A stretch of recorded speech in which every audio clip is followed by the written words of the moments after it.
Hello, hello, ladies and gentlemen. This is your girl Mitzi, and this is Mitzi. Let's think about it. Today, we are thinking about embracing the future of work. What does that really mean? So, luckily, I have Chris here who's going to help us think about this in a whole new way. So, thank you so much, Chris, for coming onto my show and sharing your time and your perspective. But when you hear those words, embracing the future of work, what does that make you think about?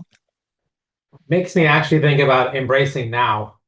Uh, Mm. we have for a long time thought about what the future is going to look like and what it's going to feel like, and it Mhm. feels like it's here.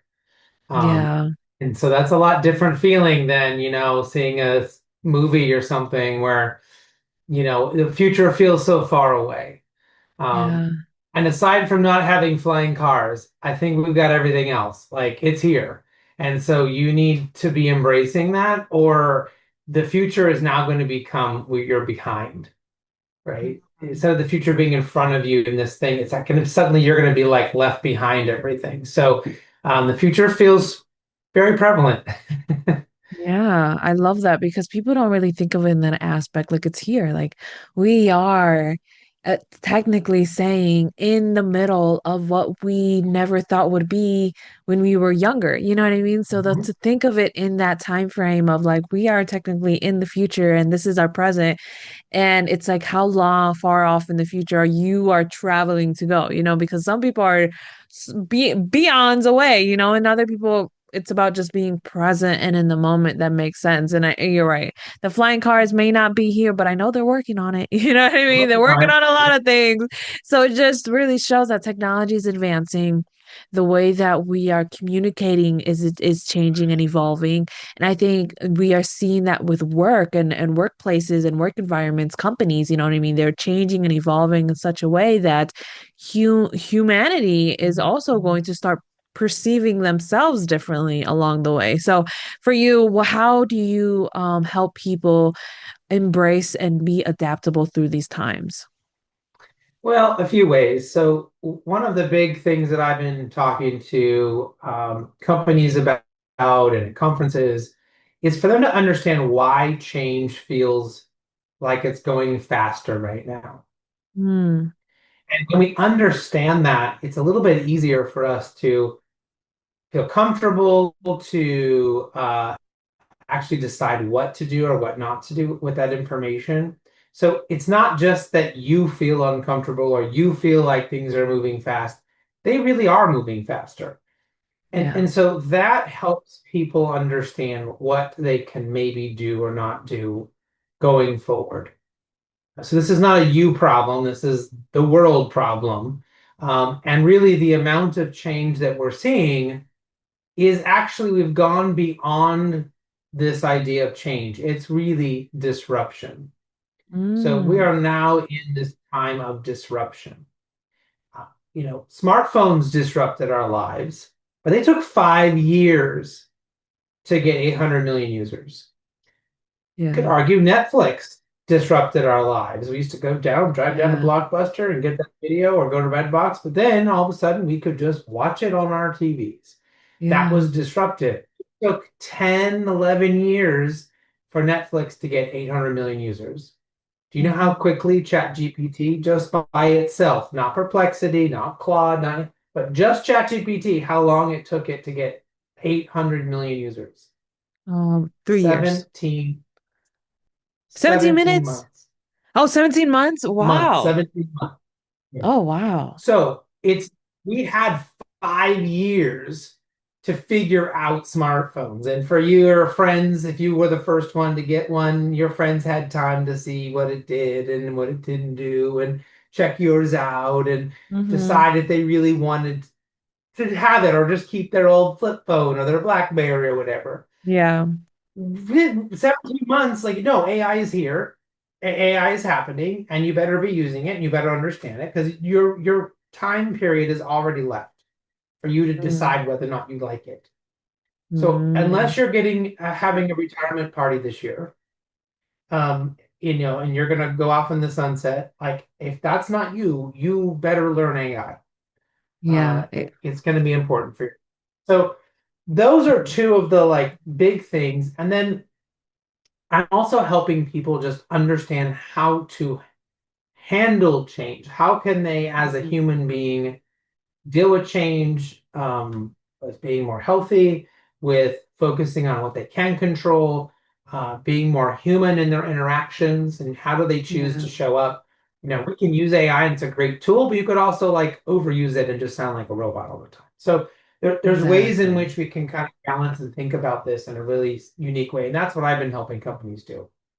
Oh, absolutely. And I think that holds so much value because with time moving so fast and the fact that ChatGPT had so many followings and usage in such a short amount of time compared to everything else in technology, it really does put things into perspective. To be honest, I did not know that. So that's a fun fact for today. You see, you are always learning something every day if you allow yourself. And I think that's the biggest thing that you're doing is that you're teaching these companies how to learn, how to evolve, how to adapt to the changes because it's happening fast. And you kind of have to pay attention with what's going on because with what's going on can eventually help you in your business to continue to thrive and grow and become something bigger eventually. I mean, I just seen a video of this guy going to a hotel and it did not have a front physical person. It had a screen of somebody there helping them check in and helping them do everything. So the physical need for a human being is not always needed nowadays. So it really makes you wonder how much more is technology really going to help us in those matters. And oh my goodness, I love the fact that you reminded your clients to be human. I think that holds so much value because that's what we are. We're human beings. And if we remember that we are human and that's what makes us unique and that's what still makes us valuable, then that's what keeps a company going and moving. So, what are some misconceptions when it comes to the evolution of working? Well, there's certainly right now the misconception that AI is going to take your job in the next few years. It could take your job at some point. That is a realistic possibility, but it's not really going to take your job right now. Right now, what it's doing is allowing people to be freed up from stupid, ridiculous tasks that they don't need to be doing, things that were annoying, we could be done much quicker, and then allowing people to fill into roles where they can do more meaningful work, more deep work, thinking deeply about the organization or about your customers and things like that. So this is a great time for people to figure out how to use AI to remove the junk and remove Mhm. the clutter and remove that cycle of pretending to be busy or trying to be busy all the time and shift yourself into a person who can come use that extra time for deep think, deep work so that you can show up at work with better ideas, showing your value. Because we know maybe in 10 years or 15 years, maybe those jobs, maybe AI will get that good. And Mhm. but then we will need those people who can really think and understand all of this and understand how to use these technologies and how to, right? So this is like a great time actually to dive into AI. And the misconception is, well, I need to stay away from it or I need to protect I'm going to lose my job. Not yet. Not yet. Yeah. Right. This is the time for you to take advantage of all these technologies. Oh yeah, absolutely. Because if you learn it, then when it eventually they're going to utilize it, you'll be able to educate and you'll be able to find someone as useful. Like to be honest, when you said that, the first thing I thought of was Willy Wonka, one of the one with Johnny Depp in it, not the other two, but one of his dad, he lost his job because of technology, and then what happened? He learned the technology and ended up getting his job right back because he learned the machinery and was able to fix the machinery. And I think that's the one thing that people need to realize. Like we give AI these informations to utilize and to become better and to know how to understand us and predict us and all of that good stuff. And that's what frees up those tedious little tasks that don't necessarily need to be done by somebody for 4 hours of a day, consuming time, money, and all this energy and space. When in reality, AI can easily code everything or easily find everything or easily adjust things or easily sort your planner out or you know what I mean, just the simplest things we can utilize AI to do those type of tasks. And I think, how do you necessarily know when to let your clients know when's the best form to, I mean, best way to use the AI? Well, I mean, that's a complicated question, the best way to use it. It's going to depend on their business and their use case and all of that. But, starting with, so if we look at generationally, Mhm. uh, it tends to be that older people are using ChatGPT and other LLMs, other AI systems as a Google replacement. Mhm. So if you're like, I don't know, what was the biggest elephant ever? And instead of going into Google, they're going into ChatGPT and they're getting essentially the same answer, right? There's just a different Mhm. way, a different mechanism. And it's been nice because you're not getting all the ads yet, you're kind of getting a clean thing. Yeah. But when we look at how younger people are using this, especially Gen Z, even more so Gen Alpha, they are using this as an operating system. They do not make decisions without consulting and integrating AI into their lives. They have personas for every person in their life. They have it, so integrated and so figured out that the AI is helping them make radically better decisions because they don't Mhm. look at it as a Google replacement. They look at it as a partner through their lives, as a coach, as a teacher, as a therapist, as everything that they need, right? Some of them are dating their AI. Like it's like it's fully integrated. And so there are something we can all can, if we're not doing that, you can learn from that. Like, how much more could I be integrating this? Maybe you don't Yeah. want to integrate as much as they are. That's okay. But like you can learn from maybe there's more ways I could be using this in a more sophisticated way. Could I get someone who is Gen Alpha, Gen Z to do reverse mentoring with me? Could I get them to help teach me how they think about using this and how they're implementing it? Because that will suddenly spark ideas into how I can actually put it into my business. It was a Yeah. really interesting survey that came out recently that showed what percentage of employees thought they were ready to use AI in their jobs. And it Mhm. wasn't that high. It was like 30 or 40%. Now, this is like, it's probably a year old now, so it's probably much higher. But they asked leaders, Yeah. how ready do you think your employees are to use AI? And they said 10%. Oh, wow. And the reason for that is because they're not ready. And they're Mhm. the bosses. They think, well, if I'm not ready, I'm the one who's supposed to know everything. You must not be ready. But we know from social media and smartphones and everything else Yeah. that the people figure it out first. And they become Yeah. the high adopting, high users first. And then they go and teach it to the old folks and the senior leaders and get them to change. That's how technology shifts Yeah. have been happening.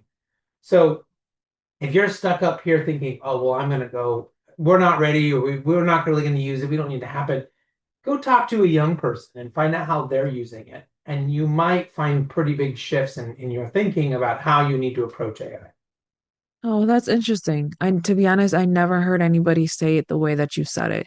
So I appreciate you saying it that way because when you really put it in that perspective, you really take it into consideration. When we grew up with technology, what were we doing? We were learning it. It was moving fast for us. Despite, you know what I mean? You can compare and contrast, but at the end of the day, for us at that moment, it was moving at a certain speed that we were able to be adaptable and we were actually educating the older people. We were letting them know how to use the computer and how to use the phones and all that thing. So it really does make sense because if we really do that now, then we can learn it, we can understand it better, and we won't see it such as like a taboo or something scary or something, anything in that manner, but you see it as a tool like you would a hammer or would you like you would a pencil. You're not going to resist from learning how to use a pencil, but this is kind of the same sense is that a lot of people are resisting trying to use AI because they don't fully understand it, and I think that's the thing. If you allow yourself to be educated by somebody who knows how to break things down,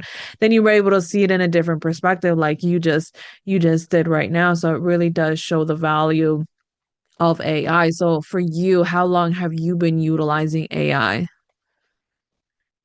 I, I have been an advisor to an AI company since I think 2000 and well, it's been like 5 or 6 years now.